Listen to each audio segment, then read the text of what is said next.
របៀបធ្វើឆាចាប់ឆាយងាយហើយមានរសជាតិឈ្ងុយឆ្ងាញ់ចាអញ្ចឹងដើម្បីចង់ដឹងអំពីរបៀបធ្វើនិងគ្រឿងផ្សំយ៉ាងមានអ្វីខ្លះ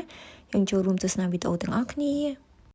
ចាជាដំបូងឡើយសម្រាប់បន្លែដែលខ្ញុំប្រើក្នុងថ្ងៃនេះខ្ញុំមានក្រូចរបស់យើងមួយមើមហើយយើង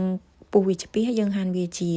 ចំណិតតូចៗហើយសម្រាប់ផ្សិតក្រៀមឬក៏ផ្សិតជីតាកេនេះគឺខ្ញុំប្រើចំនួន3ហើយយើងពុះវាមួយជា4មកជាបន្តមកទៀតខ្ញុំមានដើមសេរីរបស់យើងមួយដើមហើយសេរីនេះយើងកាត់វាជាកង់តូចៗហើយសម្រាប់កង់ណាដែលរាងធំយើងពុះវាជាពីរបន្ថែមទៀតមកជាបន្តមកទៀតខ្ញុំមានតៅហ៊ូបំពងនឹងចំនួន3បន្ទះដោយសារតែខ្ញុំអត់មានស្បែកជ្រូកអញ្ចឹងខ្ញុំប្រើតៅហ៊ូបំពងនេះមកចំនួនចាហើយសម្រាប់សាច់ជ្រូកវិញគឺខ្ញុំមានសាច់ជ្រូករបស់យើងចំនួន2ខាំបងប្អូនអាចប្រើសាច់សុទ្ធដូចខ្ញុំឬក៏សាច់រីខ្លាញ់តិចៗក៏បានដែរទៅតាមចំណង់ចំណូលចិត្តជាបន្តមកទៀតខ្ញុំមានបង្គារបស់យើងនេះចំនួន1ខាំកន្លះយើងបកសបកវាស្អាតហើយយើងពុះកន្លែង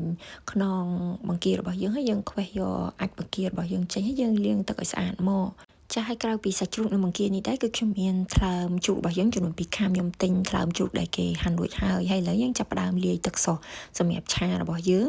ដោយជាដំបូងឡើយខ្ញុំដាក់ស្ករអំពៅនឹងចំនួន1ស្លាបព្រាបាយម្សៅស៊ុប1ស្លាបព្រាបាយម្សៅពោតឬក៏ម្សៅឆាហ្នឹងកន្លះស្លាបព្រាបាយយើងបន្ថែមបែបនេះដើម្បីឲ្យទឹកឆារបស់យើងរឹតតែខាប់ឆ្ងាញ់ហើយបន្ទាប់មកខ្ញុំដាក់ប្រេងខ្យងចំនួន1ស្លាបព្រាបាយទឹកត្រីរបស់យើងចំនួន2ស្លាបព្រាបាយកន្លះហើយនិងទឹករបស់យើងចំនួន200 មីលីលីត្រហើយយើងកូរច្របល់វាឲ្យរលាយសព្វគ្នាហើយយើងទុកវាមួយដលែកចាឥឡូវយើងចាប់ផ្ដើមឆាចាប់ឆាយរបស់យើងដោយជាដំបូងឡើយយើងដាក់បំពងខ្ទឹមរបស់យើងឲ្យវាឡើងក្រហមមកនៅពេលដែលខ្ទឹមរបស់យើងបានក្រហមឈ្ងុយល្អហើយយើងដាក់ថ្លើមជ្រូកហើយនិងសាច់ជ្រូករបស់យើងឆាហើយយើងឆាវាមួយសន្ទុះមកនៅពេលដែលថ្លើមហើយសាច់ជ្រូករបស់យើងនឹងបានឆ្អិនល្អហើយគឺយើងដាក់បង្គារបស់យើងចូលហើយយើងឆាវាពី3ត្រឡប់មកនៅពេលបង្គារបស់យើងចាប់ផ្ដើមក្រហមហើយយើងចាក់បន្លែចូលទាំងអស់នៅពេលដែលយើងចាក់បន្លែចូលហើយគឺយើងចាក់ទឹកស៊ុសរបស់យើងចូលជាមួយគ្នាហើយយើងឆាវាត្រឡប់ចុះឡើងមួយសន្ទុះហើយបន្ទាប់មកយើងបិទគម្របយើងរងាស់វាទុករយៈពេល5នាទីហើយនៅក្នុងពេលរងាស់នឹងដែរសូមបងប្អូនឧស្សាហ៍បើកគម្របយើងឆាវាត្រឡប់ចុះឡើងមកដើម្បីឲ្យ